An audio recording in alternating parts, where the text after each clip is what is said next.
tough in these midterms. The most decisive issue, the economy. Let's address that now. President Trump vowed to improve the nation's economy when he took office for the second time. But now, 18 months later, Americans continue to say they are not seeing the benefits. Former Treasury official and Morning Joe economic analyst Steve Rattner joins us now with charts. Yes, you see them. The charts are here, and he'll be fact-checking the promises that Trump has made about the economy, starting with the national debt. Good morning, Steve. Take it away. Good morning, Jonathan. Yeah, you could call this segment "Promises Made, Promises Not Kept." And there are many to talk about on the economy, things like inflation. He promised to get gas prices down to $2 and so forth. But I want to talk about just a couple of those today and really start with the budget deficit and the national debt. So Trump, of course, promised that he would cut the deficit sharply during his term. That actually hasn't happened. If you look at the deficit, actually, we can go back all the way to Obama. He left the country with less than $1 trillion deficit. That sounds almost a little bit quaint today. We obviously had COVID. But here's Trump. And so he came in and the budget deficit was $1.8 trillion the year before he arrived. Now it's $1.9 trillion. It's going to stay at $1.9 trillion. And the Congressional Budget Office projects it will go up to $2.5 trillion. How did this happen? Why did this happen? A lot of it is the one big beautiful bill. You'll remember the tax cuts that Trump put in place, which he said were going to juice the economy and get growth going, and that they would in effect pay for themselves. None of that has really happened.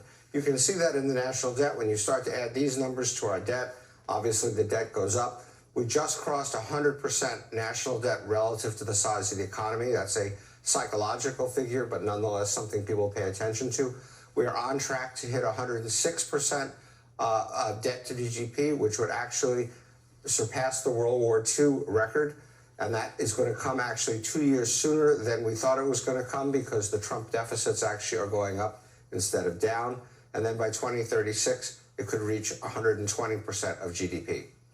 So, Steve, your second chart analyzes the savings promised through the now defunct Department of Government Efficiency, DOGE, as well as sweeping tariffs. So let's take a look now at some of the claims made by DOGE head Elon Musk and President Trump. But we set up DOGE. Yes. How much do you think we can rip out of this wasted $6.5 trillion Harris-Biden budget? Well, I think we can do at least $2 trillion. Yeah! Yes. $2 trillion. I mean, at the end of the day, you're being taxed. You're being taxed. All government spending is taxation. So whether it's direct taxation or all government spending, it's either becomes inflation or it's direct taxation. Your money is being wasted, and the Department of Government Efficiency is going to fix that.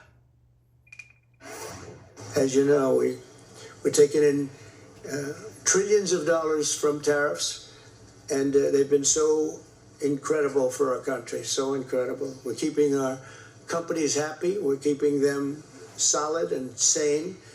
And they're very, very thrilled at what's happened. They can't even believe it. And we've never seen investment like this. Without the tariffs, we would have just a fraction of that. And we're really the only one that can do tariffs. Nobody else is able to do them. So, Steve, were they right about any of that? Well, they were right in their goals, but not right in the execution. It's actually pretty funny to listen to it. So, yeah, part of, again, what I said before of how they were going to deal with the deficit was cut taxes, but also cut spending. And you heard Elon Musk talk about $2 trillion they were going to cut over some unspecified period of time. By their own claims, the stuff they have put out, they claim a number of $215 billion.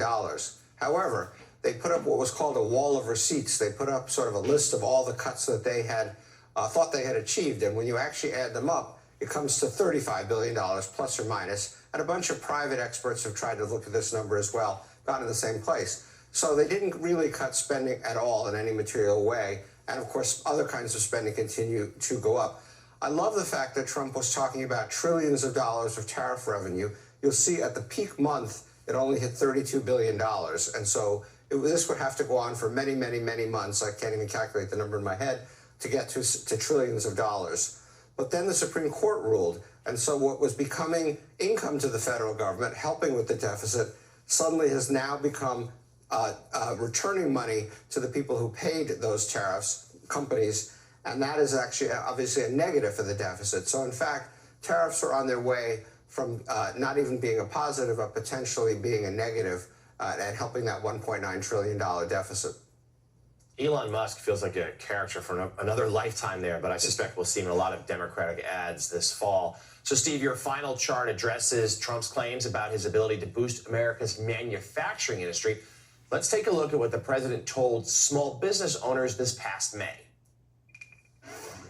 One of the strongest effects of our tax cuts and tariffs is the Trump manufacturing boom, is what they're calling it, because that's what we have. We have never had anything like what's happening now. And when I talk about, again, the $18 trillion, that's coming in and building places.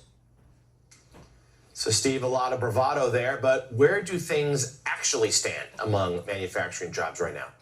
Yeah, again, it's kind of incredible to hear the president describe himself as the manufacturing president, and I applaud his ambitions, but let's just talk about what the reality is. The reality is that manufacturing, obviously you had COVID and all the stuff going on, but it got as high as 12.9 million jobs back here. And then it started to decline, and it simply continued to decline under Trump. So in fact, rather than gaining any manufacturing jobs, we've lost 75,000 manufacturing jobs since Trump arrived. He also likes to talk about the building boom. I think on the show yesterday, he talked about $19 trillion of new investment in America. That is obviously a crazy number. But in any event, when you look at something like factory building, you can see that the factory building went up sharply under Biden. A lot of this had to do with the CHIPS Act, the Inflation Reduction Act, incentives for clean energy. Companies were out building stuff. Then it peaked, and now it has just been going down under Trump, down to $175 billion rate from a peak of $250 billion. Trump also likes to talk about data centers and how much they're going to help this manufacturing boom, so to speak.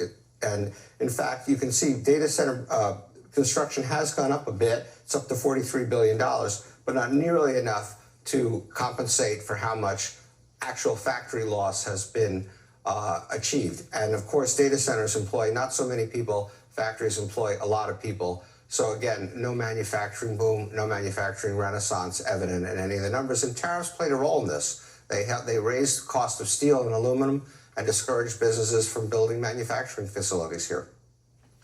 Morning, Joe. Economic analyst Steve Rattner with a banger set of charts this morning. Steve, thank you so much.